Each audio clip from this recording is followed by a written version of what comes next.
Hi everyone. Hello from Cupertino, California. My name is Ying Jin and I teach at Cupertino High School and Homestead High School in the heart of the Silicon Valley. The title of my presentation today is Meeting the ACTFL 6 Core Practices Interpersonal Communication Challenge. Here are my can-do statements. By the end of this session, participants can describe key features of interpersonal communication, can create learning environments that are conducive to interpersonal communication, and can apply strategies that facilitate interpersonal communication. Let's just quickly review ACTFL 6 core practices. Number 1, facilitate target language comprehensibility. Number 2, guide learners through interpreting authentic resources. Number 3, which is the focus of today, design oral interpersonal communication tasks. Number 4, plan with backward design model. Number 5, teach grammar as concept and use in context. And the last one, provide appropriate oral feedback.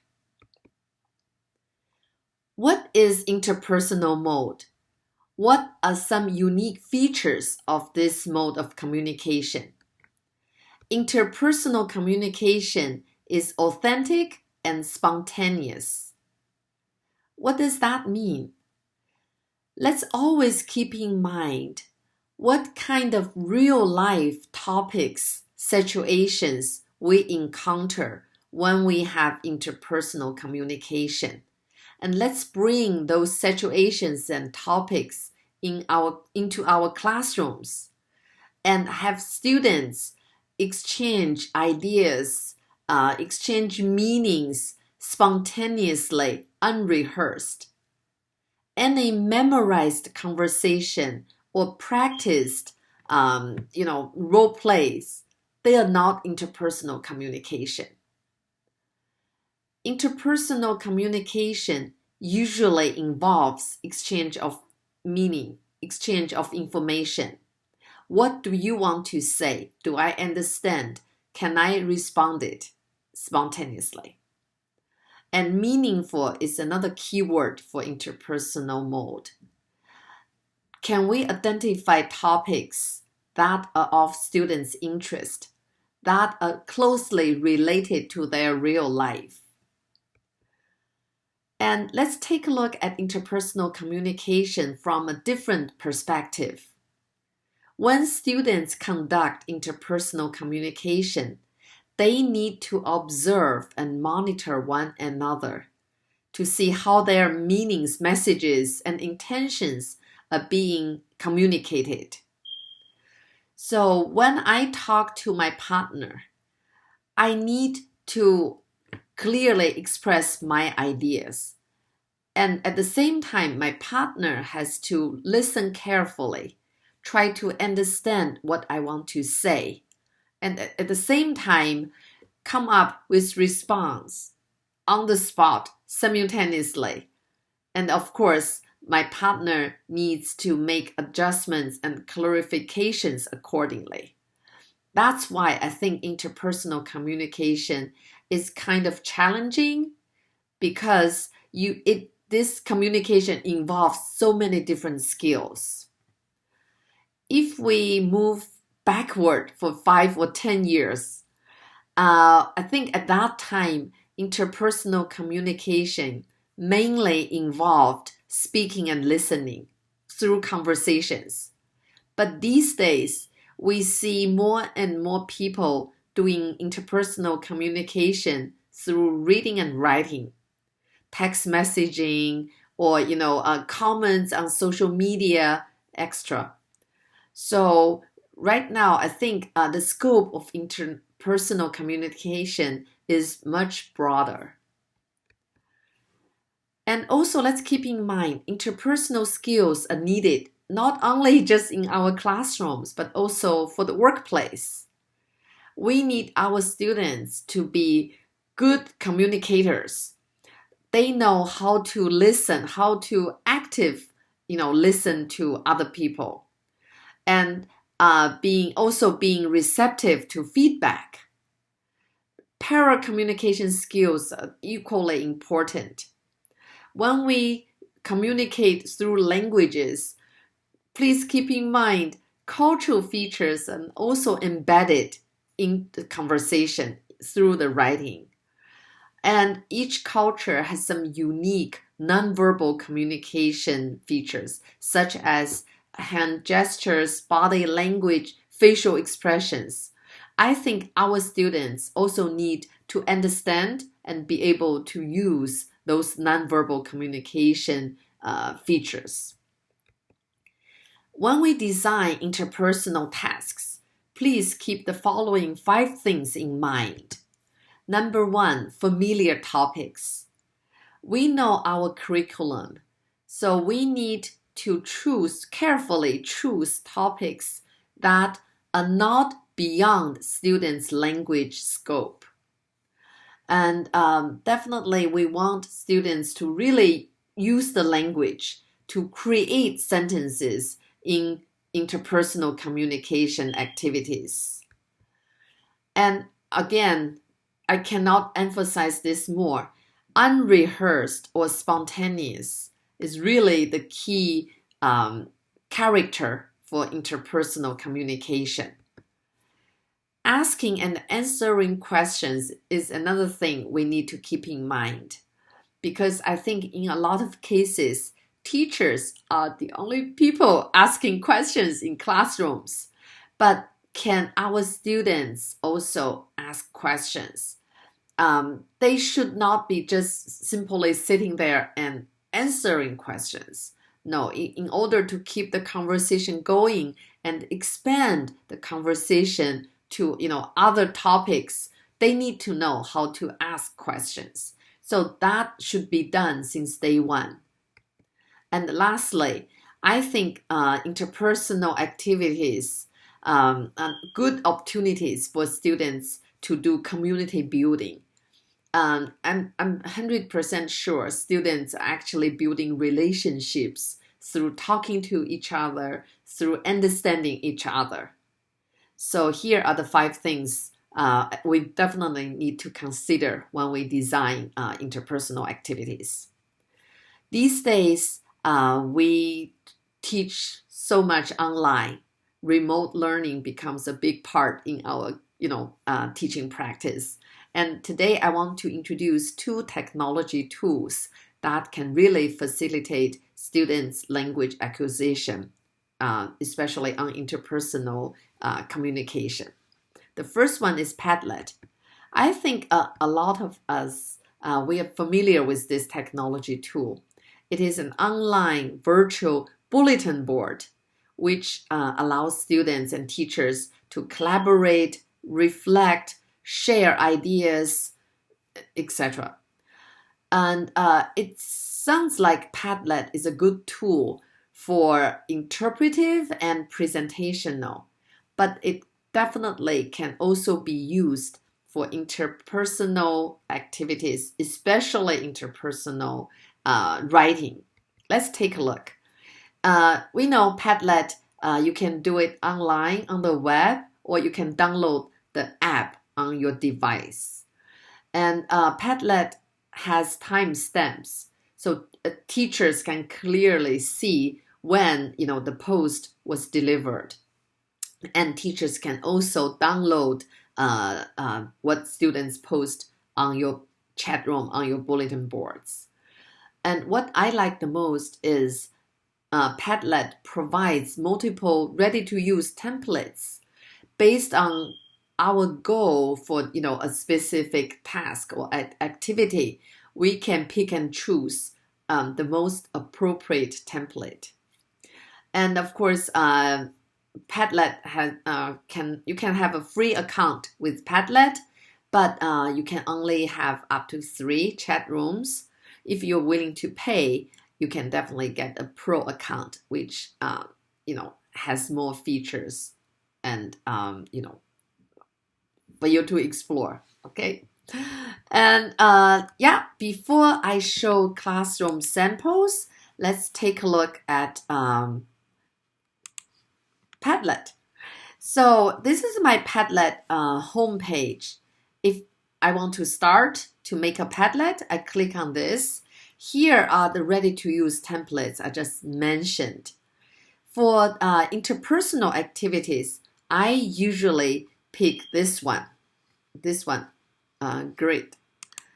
Okay, and it's very easy to set up. So you can give it a title. Why don't we call this 2020 Virtual Summit?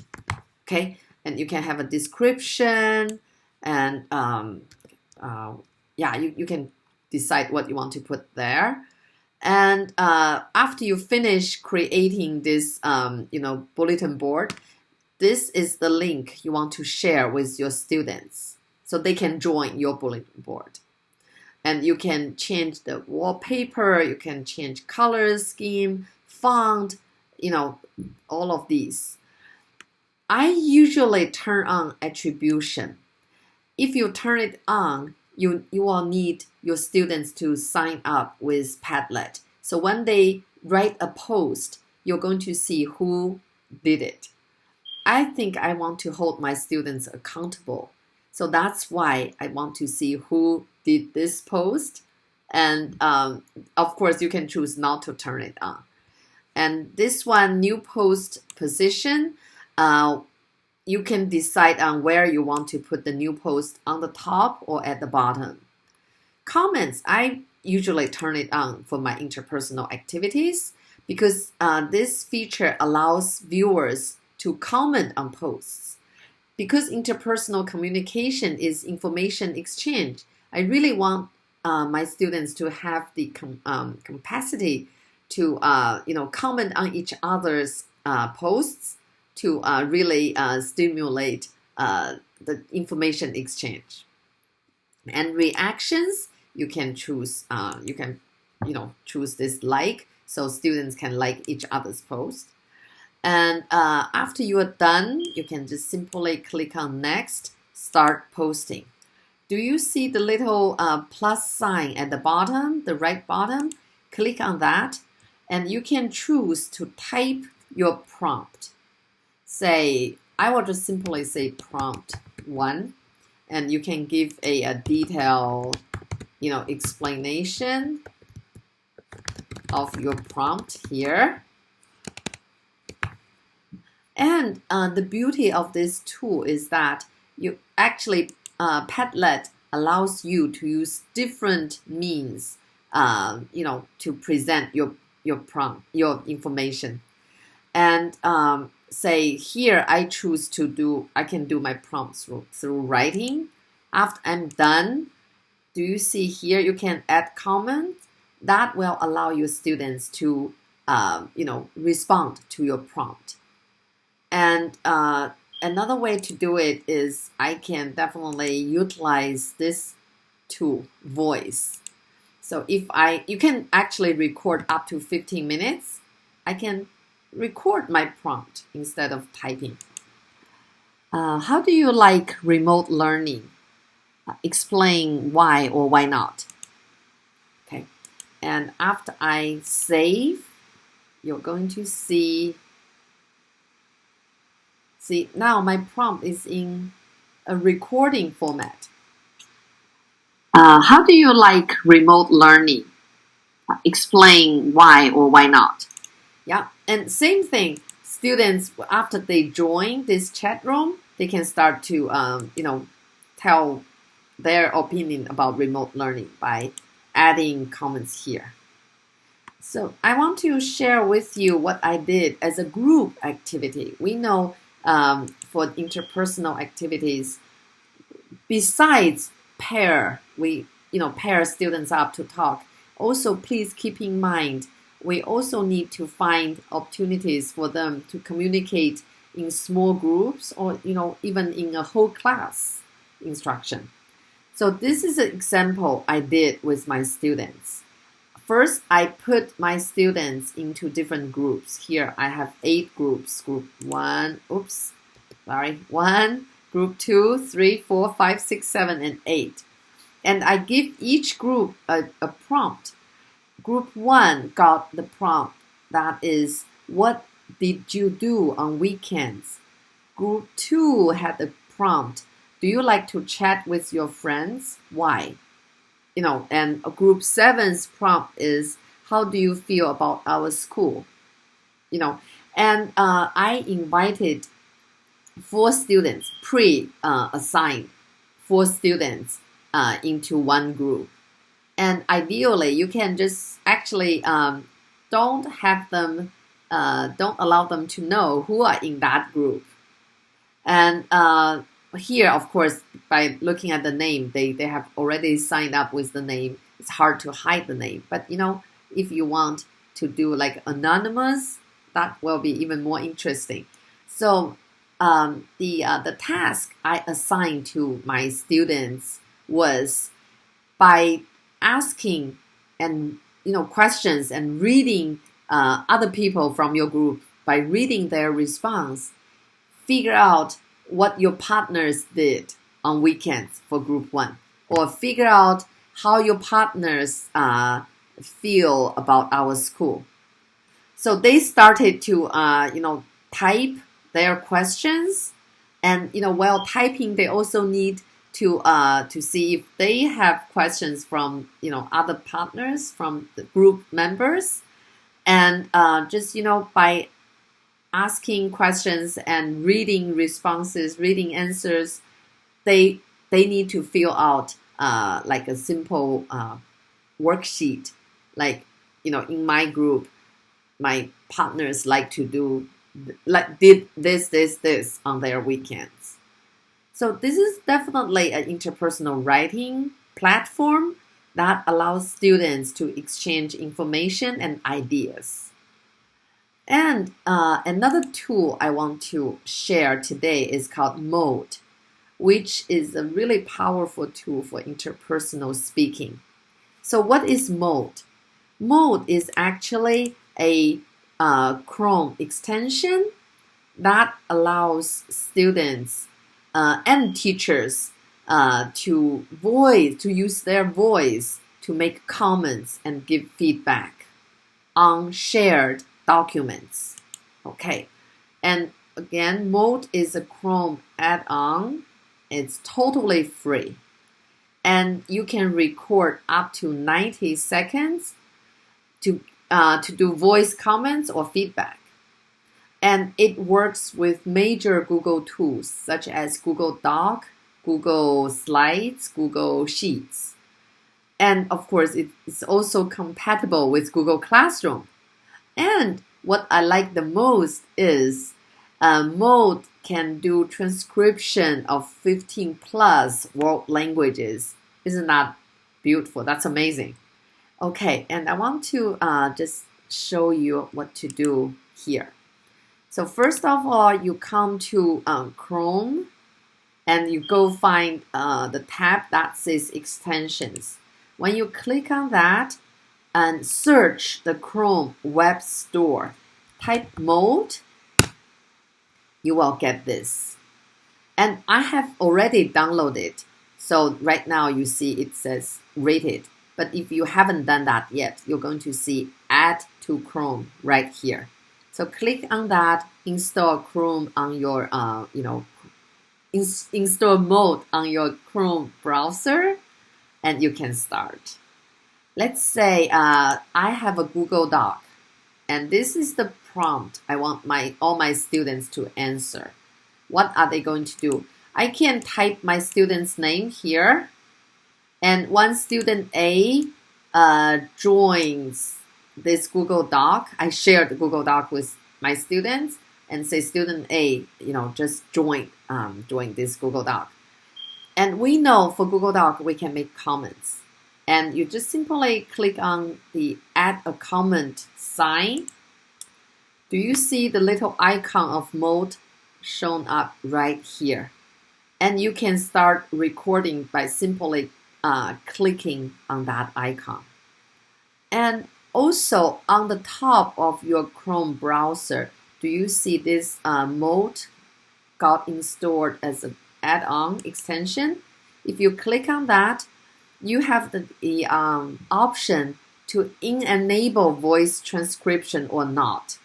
If I enable that, take a look at the languages mode supports. Besides English, we have Spanish, we have French, German, Italian, Japanese, Korean, Mandarin, Portuguese. It's a long list. It's a really amazing. But I usually don't turn it on because I really want my students to practice their listening, skill and be able to listen and respond, spontaneously, instantly. So that's why I usually turn it off. But you can, if you have other activities, you can definitely turn it on. I usually turn it off. Okay. So if I click on this icon, I can start recording.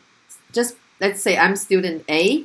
First, I highlight my name and add, let me cancel this. So I highlight my name, I add this.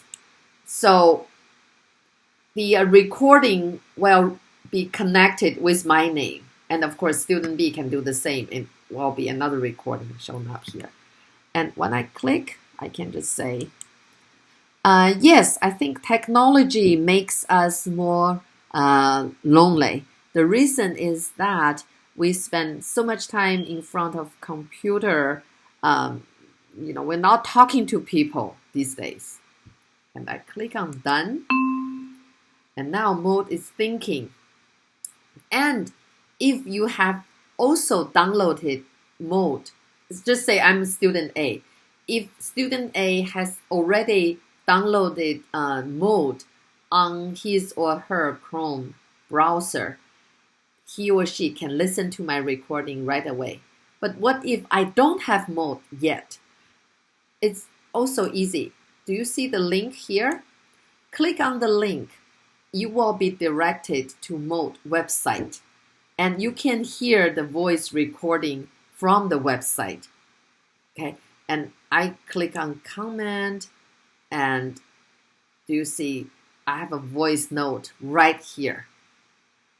And what if, say, I want each student to record your response to my prompt, does technology make us more alone? At the same time, I want them to also respond to other students' comment. It's very easy. And say, I'm student B. I come here, oh, I see student A just left a voice note. I click on that. I can listen. Yes, I think technology makes, right? After I listen, I was like, I can reply. I don't agree with you. I think technology actually can help us to make more friends because we can use social media to talk to more people. And now you have the reply here. So that is an information exchange back and forth. And so mode allows students to really share their ideas and talk to each other through this voice recording. And another idea I used is I use Google Sheets. So, on the top, I can have multiple questions. And on the left, I have my student's name here. Again, if I'm student A, I come here. And as a teacher, I can record my prompt here. Simply insert comment. And I can just say the same thing. Do you like remote learning? Why or why not? Okay, so do you see that's my first prompt? It's right here. Okay, and student A can listen and again record their response. Student B can record response here. Student C can record response here. What I really like is that right now I have a central place to really consolidate all my students' responses. Instead of, sometimes I find it's really hard to find my students' work. It got scattered all over my Google Drive. But with this setup, I can definitely just come to this place and listen to my students' response. And I can give them comments and feedback on the same Google Sheet. Okay, so this is Mode, and I think it's really, I highly recommend it, and I wish you can get a chance to give it a try. Okay. And here are some simple tips for increasing interpersonal communication opportunities.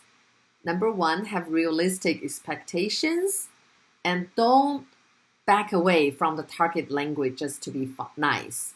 I know it takes a lot of planning, but stay with the target language. And keep your short-term and long-term goals in mind and really work towards long-term goals through each short-term goals. Teach and practice high-frequency words and phrases. Use gestures, body language, and visuals to support your students. And routines. Totally important thing to keep in mind. So I want you to reflect on what are the keywords surfaced during our reflection and how do they support and advance this concept of interpersonal communication. And I really want to thank National Foreign Language Center for hosting this 2020 Virtual Summit. It's such a pleasure to communicate and collaborate with you all. Thank you. Stay safe and healthy.